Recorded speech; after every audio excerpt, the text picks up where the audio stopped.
Sagittarius, hello, Sun, Moon, Rising, Venus signs or cross watchers. Ito yung inyong reading para sa araw na to hanggang katapusan or kung kailan mo man mapanood ito, timeless reading din naman to. Maraming salamat sa support mo, Sagittarius. Kung like ka nanonood ng mga readings ko, bago ka man dito or matagal na, sobrang na-appreciate ko po lahat ng comments, likes, and shares. Sa mga interesado sa private reading ko guys, panoorin nyo na lang hanggang dulo yung video or pakibasa yung mga nakalagay sa description. Yung mga energies dito, hindi ko kontrolado anong mahugot natin sa cards. Pwedeng sa iba tapos na. Pwedeng iba mangyayari pa lang or nangyayari pa lang.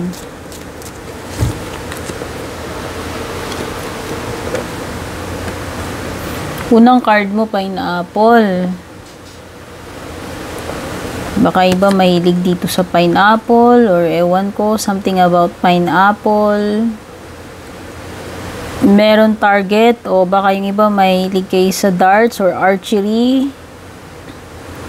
Or parang merong something dito na tinamaan, na bullseye, na hit yung target. Okay? Merong pagbabati dito. Oh. Hindi ko alam kung sino tong gustong mag-reach out sa'yo, makipag-ayos uli. Romantic man po ito or hindi. No? May balikan, may pakikipag-ayos, pakikipagbatian. This person is persistent sa tingin ko. Seryoso siya kung talagang gusto kanyang ma-win back or makipag-ayos sa'yo, makipagbalikan na yan. Yun talaga yung goal na itong person na to. Sa tingin ko. Yun talaga yung pinaka-target niya na magkaayos kayo. Pero pwede rin itong something na pwede rin energy mo yan. Siguro itong week na to, very goal-oriented ka. Talagang ipupush mo yung mga bagay-bagay para matapos mo yan, ma-accomplish mo yung dapat mong mga gawin. May temporary situation dito. So, yan, magandang bagay man ito or hindi. So, itong mga susunod na araw, at least, pansamantala lamang ito. No, hindi mo kailangan mag-worry, mag-anxiety kasi hindi naman ito magtatagal talaga. So, yan, pwedeng to.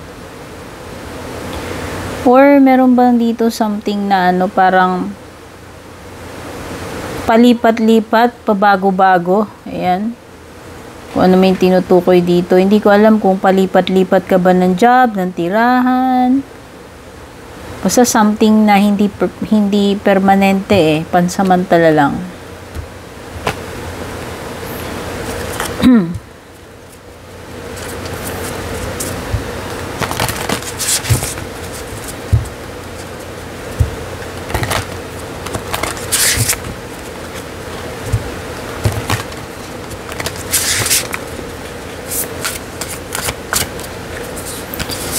Kung mahilig ka sa number, sulat mo na lang. Ayan, may number 10 dito.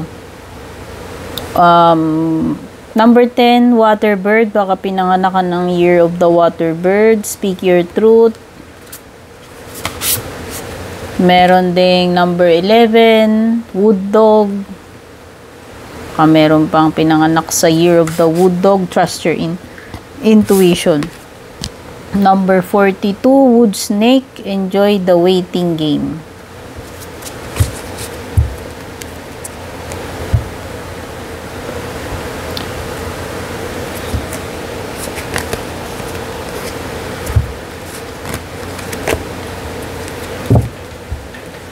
Papa tayo ng tarot cards.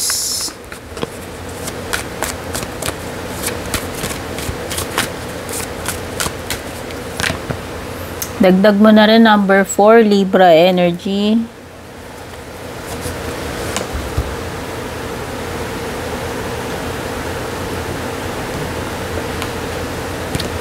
Number 17, Aquarius energy. Number 2, Capricorn energy. 2 Pents. Okay, itong speak your truth, Sagittarius, this means speaking your mind or your feelings. Siguro it's best na maging straightforward, maging frank ka, maging honest, or sabihin mo whatever itong nasa isip mo or whatever itong nararamdaman mo. Kumbaga, there is this importanteng rason bakit hindi mo dapat kinikim-kim yung mga yan, or hindi mo dapat itinatago, pinipigilan, no? So, importante na sabihin mo kung ano talaga yung totoo na nasa isip mo, nasa puso mo. Ayan.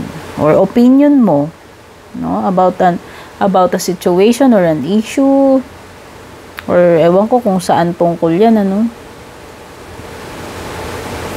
Ayan, no? Trust your intuition. So, maaaring makakakutob ka, may mga nararamdaman ko, or meron lang talagang something na feel mo hindi ka nagkakamali dito sa nararamdaman mo or iniisip mo. Ayan, parang related dito. Okay, so pwedeng man itong mga kutob mo, baka hindi talaga siya, pwedeng hindi siya talaga nalalayo sa kung anong totoo So, importante na sabihin mo, i-voice out mo kung ano man tong mga nafe-feel mo, kung kinukutuban ka na may ganito, ganyan, mga nararamdaman ka na ganito, no? Importante na sabihin mo, ipaalam mo kung kanino man dapat paalam sabihin. Pagdating naman dito sa Wood Snake, sabi dito, enjoy the waiting game. Itong card na to is may kinalaman sa paghihintay. Ito yung period na dapat magplano, mag-strategize, or maybe this is a period na kailangan mo pang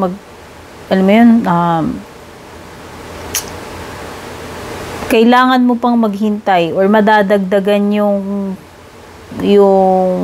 period ng paghihintay mo. Pagiging patient habang naghihintay ka. Okay? Pagiging patient, pagiging appreciative kung ano yung meron dito sa current situation, kahit na hindi pa dumarating yung gusto mong mangyari or yung gusto mong outcome. Sa tingin ko lang, yun yung feeling ko dito sa enjoy the waiting game. Kumbaga, habang naghihintay ka, total wala ka rin namang magagawa kundi maghintay. So, ano na lang yung magiging approach mo? Maiimbyer na ka ba o stay positive ka na lang kasi wala ka rin namang magagawa dito kundi maghintay So, it's up to you. Choices mo yan kung etong waiting period na ba na to instead na maging positibo ka maging negatibo ka, nasa sayo yan, no? Pero basta ito ay something na kailangan mo pang hintayin. And ano yung gagawin mo, ano yung magiging mindset mo, approach mo habang naghihintay ka. Okay? So yun yung crucial dito, yun yung importante. So, meron ka ditong Libra, okay, pwedeng, exhaustion naman ito. So, pwedeng pagod ka na sa paghintay kasi waiting game Hindi ko alam kung meron bang paasa dito, tao man ito or hindi. Sige, buksan natin yung love life mo para madagdagan yung madagdagan yung impormasyon. Tignan na natin yung love life. Baka kasi may connect. Basta may energy dito ng napapagod na.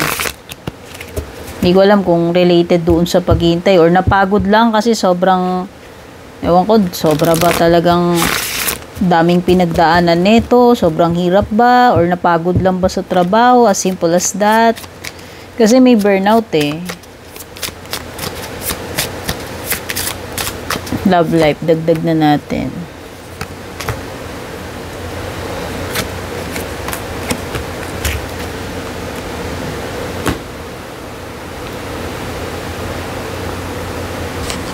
Okay.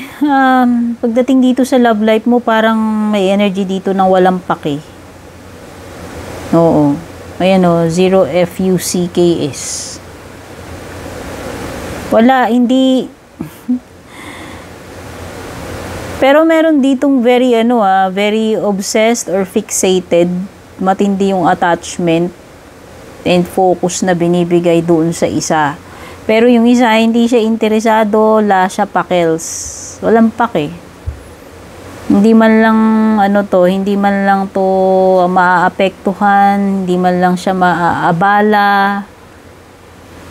Walang interes, walang pake. Oo nga, yung isa dito, ginagawa niya lahat nag-e-effort siya. Okay, kaya pala may energy na napagod. Pwedeng sa relationship yan. Hindi ko alam kung may paasa energy dito. Sino ba sa inyo yung paasa? Sino yung umaasa? Sino dito yung siya na lang lagi yung nag-e-effort? Kasi may pagka one-sided to. Hindi balance Sabi ko nga yung isa walang pake kahit na anong paggagawin nung isa Okay? Very attracted, kaya niya ginagawa yon. Siguro sobrang love mo or sobrang, hindi ko alam kung bahala na kayo magbalik-baliktad kung siya yan o ikaw, yung mga energies dito. Sobrang nagagwapuan, nagagandahan, sobrang tindi nung attraction niya, so kaya siguro na-obsess tong tao na to. Kaso lang yung isa walang pake, hindi interesado kahit na anong paggagawin nung isa. Yung isa trying hard, todo-todo siya mag-effort, lahat sa kanya, pero yung isa wala namang pake or hindi niya na-appreciate or dead ma lang, no? So, yun na nga, yung pagkapagod dito, baka pinaghihintay kayo and pwedeng pagod na kayo sa kakahintay ng pagbabago or pagod na kayo kung ano man itong hinihintay ninyo. Masyado na kayong matagal naghihintay. Pero meron something dito na hindi mamatay-matay yung pag-asa with the star card. Umaasa pa rin. Umaasa pa rin, naghihintay pa rin, positive pa rin yung pananaw niya. Star card is something na related din sa sa renewal. So whether, yun na nga, may pagbabalik dito baka may balikan or hinihintay na bumalik yung isa. Hopeful pa rin, may umaasa pa rin dito. Okay, pero ang star kasi is also minsan parang promise, no, na balang araw, basta hindi mo sukuan kung ano man tong bagay na to, maaari pa ring ipagkaloob sa'yo yan, no, maaari pa ring maging yung dream come true or wish come true. Kumbaga, ito yung card na nagbibigay ng pag-asa So, yung mga iba sa inyo, kung nawawalan kayo ng pag-asa, it's a sign na huwag ka munang sumuko. Kasi, may possibility na balang araw matupad pa rin yung bagay na yan.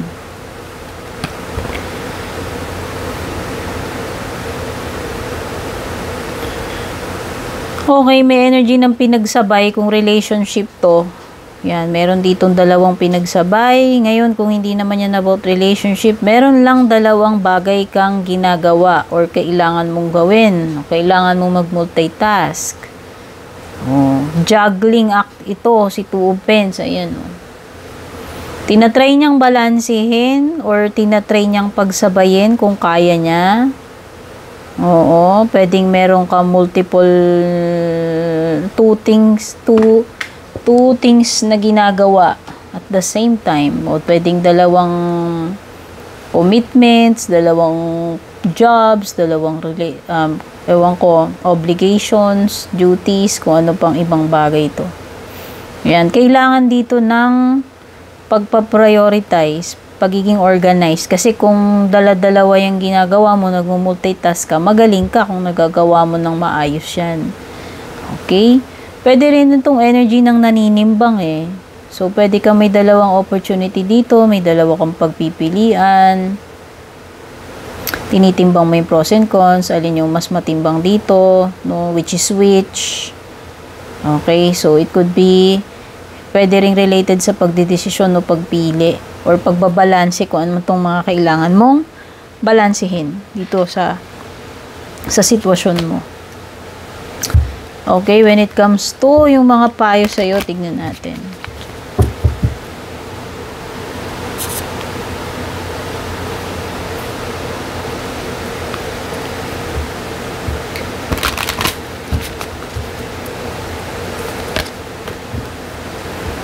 Uy, intuition na naman, oh, intuition. Dalawa na. Listen to your intuition.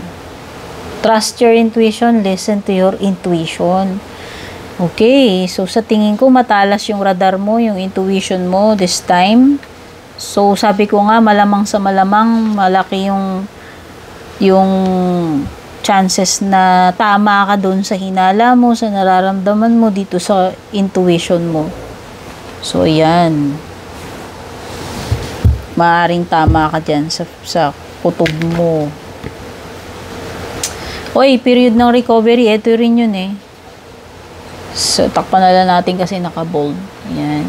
Itong dalawang card speaks of recovery. Kung ano man, kung ikaw man yan, kung may nagkasakit man dyan, kailangan ng healing recovery o makaka-bounce back, makaka-rebound na. Kung hindi naman yan about health. Or something na marirecover mo na nawala dati. Babalik. No? Something na babalik. Or makakanap uli. Manunumbalik uli. Yan. Hindi lang siya about healing. Unlikely. Okay. Meron ditong something na malabo. Sagittarius. This is a no card. No? Pero hindi ko lang alam kung magbabago pa to, pero during this time na nagbabasa tayo, yun yung sagot sa'yo eh. Pwedeng sa ngayon hindi. Pwedeng ang sagot sa'yo is no. Pwedeng sa ngayon eh malabo, alanganin, imposible. Okay? Tignan na natin yung closing message para sa iyo, Sagittarius.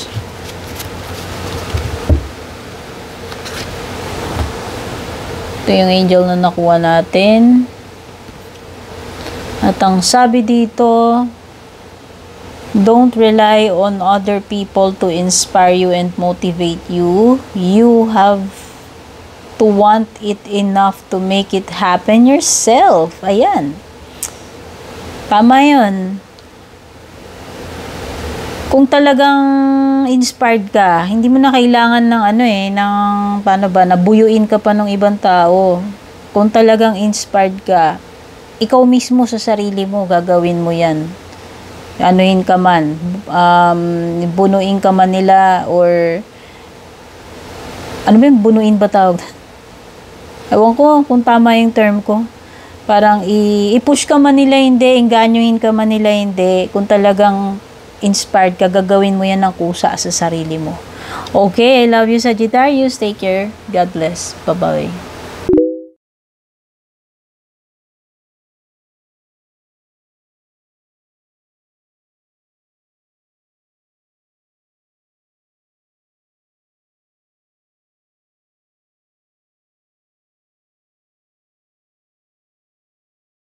And kung balak nyo pong mag-book or mag-inquire ng personal readings ko, basahin nyo lamang po itong nakasulat sa screen or yung nakalagay sa description. Shoutout at thank you sa ating mga YouTube channel members, Juliet Saito, Vel, Mildred, Julian, Alejandra, Maya 2.6, Michael, Rosel, Belen, Melinda, Jane, Devi, Joy, Gwen, De Luna. Shoutout and thank you rin sa ating mga FB page subscribers, Alicia, Aida, Jovel, May, Ann, Jennifer, Jane, Aida, Aluwa, Emilu, Melinda, Grizel, at ang pinakabago si Shay Santos.